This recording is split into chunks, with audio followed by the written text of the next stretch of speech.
हर साल CSI net में हजारों स्टूडेंट 10 से 12 घंटे पढ़ते हैं, स्टैंडर्ड बुक को कवर टू कवर हाईलाइट करते हैं और फिर भी उनका जेआरएफ क्लियर नहीं होता है।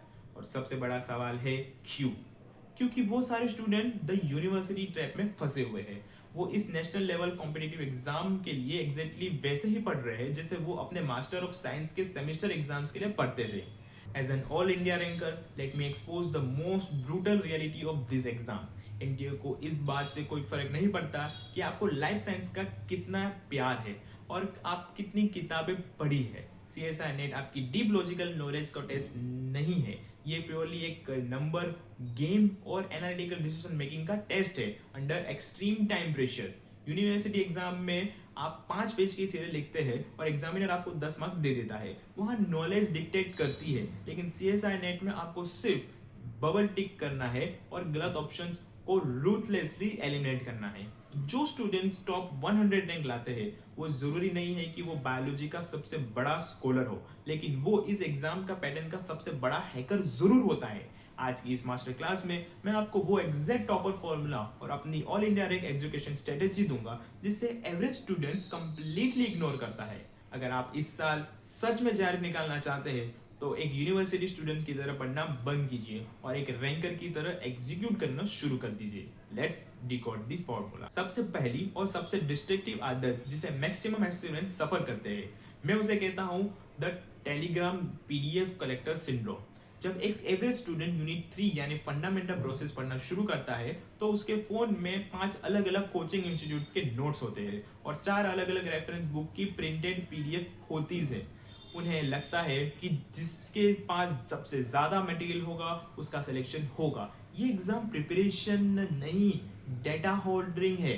जो ऑल इंडिया रैंकर्स के अंदर आते हैं वो रूथलेस मिनिमलिस्टिक होते हैं, वो strictly the one source rule follow करते हैं। अगर आपने डिसाइड किया है कि आप मॉलिक्यूलर बायोलॉजी के लिए वाटसन पढ़ेंगे तो आपका टारगेट सिर्फ एक सोर्स को मास्टर करना होना चाहिए। उसके बाद बाकी की सारी पीडीएफ नोट्स और एक्स्ट्रा स्टडी मटेरियल को लिटरली डिलीट कर दीजिए। एक सिंगल ऑथेंटिक सोर्स को 5 बार रिवाइज करना आपके ब्रेन में स्ट्रॉन्ग न्यूरॉन कनेक्शन बनाता है और आपको सॉलिड जेआरएफ रैंक दिलाता है। लेकिन 5 अलग अलग सोर्स को एक एक बार पढ़ना आपको एग्जाम हॉल में सिर्फ एक सीवियर कंफ्यूजन और नेगेटिव मार्क्स दिलाएगा। सीएसआई नेट आपसे एक कॉन्सेप्ट की डीप एनालिटिकल अंडरस्टैंडिंग डिमांड करता है, अननेसेसरी वैरायटी नहीं।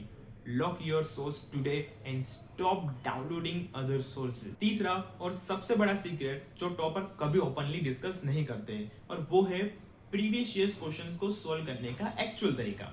एक एवरेज स्टूडेंट पीवाईक्यू कैसे सॉल्व करता है? वो क्वेश्चन पढ़ता है, आंसर मार्क करता है, पीछे आंसर की चेक करता है और अगर सही हुआ तो खुश होकर नेक्स्ट क्वेश्चन पर चला जाता है। ये अप्रोच ठीक है अगर आप स्कूल में हो, लेकिन सीएसआई नेट में ये पीवाईक्यूज का सबसे बड़ा वेस्टेज है।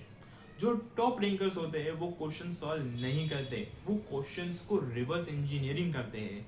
I call this 4 option algorithm. जब मैं एक पीवाईक्यू सॉल्व करता था और अगर उसका आंसर ऑप्शन बी है तो मेरा काम वहां खत्म नहीं होता।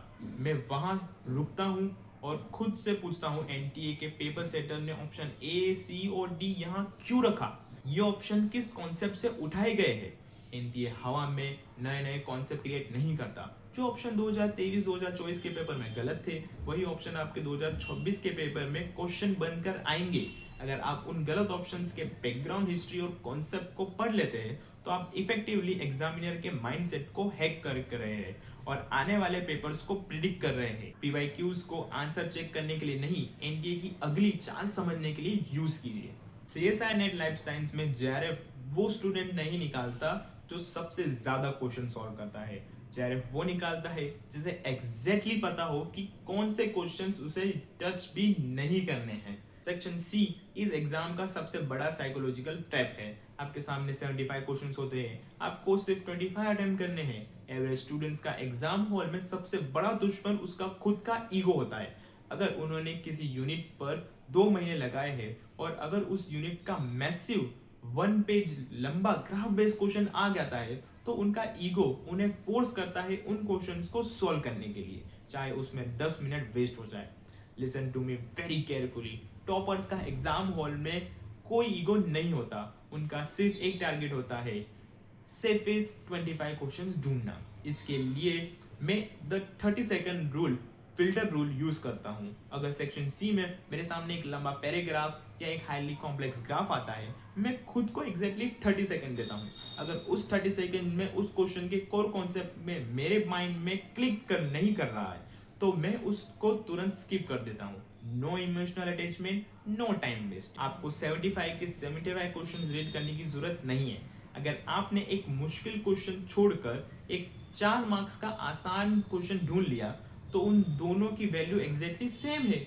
अपने ईगो को एग्जाम सेंटर से बाहर छोड़कर आइए और सिर्फ उन क्वेश्चंस पर अटैक कीजिए जहां आपकी एक्यूरेसी 100% हो। अब आते हैं एक्चुअल एग्जाम डे पर।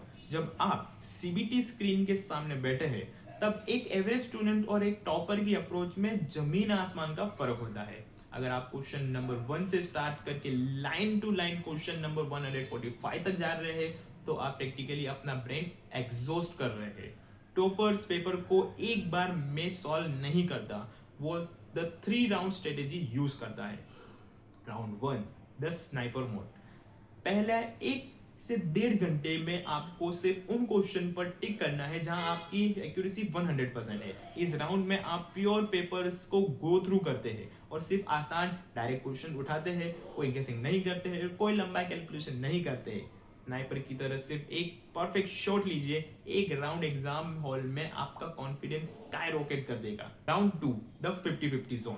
अब उन क्वेश्चंस पर वापस आइए जहां आपने मार्क फॉर रिव्यू किया है। यहाँ आपको लॉजिकल एलिमिनेशन टेस्ट होता है। अगर आप किसी क्वेश्चन में 2 ऑप्शन को कॉन्फिडेंटली एलिमिनेट कर चुके हैं, तभी आप वहां कैलकुलेटेड रिस्क लीजिए। अगर चारों ऑप्शन नए लग रहे हैं, तो उसे वहीं छोड़ दीजिए। Round 3, the buffer zone. आखिरी के 30 से 40 मिनट जब बाकी के बच्चे पैनिक कर रहे होते हैं, तब आप automatically part a general aptitude पर स्विच करेंगे। इस राउंड में टारगेट है वो एक्स्ट्रा 15 मार्क्स सिक्योर करना, जो आपके स्कोर को 135 प्लस कट ऑफ के सेफ जोन में पुश करेगा। ये सिस्टमेटिकली अप्रोच आपके टाइम को ऑप्टिमाइज करती है और नेगेटिव मार्किंग को ड्रास्टिकली रिड्यूस भी करती है। मोटिवेशन वीडियोस देखकर आप 2 दिन तक 10 घंटे पढ़ सकते हैं, लेकिन जेआरएफ मोटिवेशन से नहीं होता, सिस्टम और सॉलिड स्ट्रेटेजी से ही होता है। मैंने आपको आज के एक प्योर और इंडिया रैंक का एग्जीक्यूटिव फ्रेमवर्क दे दिया है। The 1 source rule, the 4 option algorithm, the art of living and the 3 round attempt. अब एग्जीक्यूशन आपके हाथ में है। अगर आपको ऐसी रूथलेस, लॉजिकल और हाई स्ट्रेटेजिक मेंटरशिप चाहिए जो एक्चुअली रैंक प्रोड्यूस करती है, तो इस चैनल को सब्सक्राइब कीजिए। Stop studying like a university student and back to the work, and I will see you in the next video.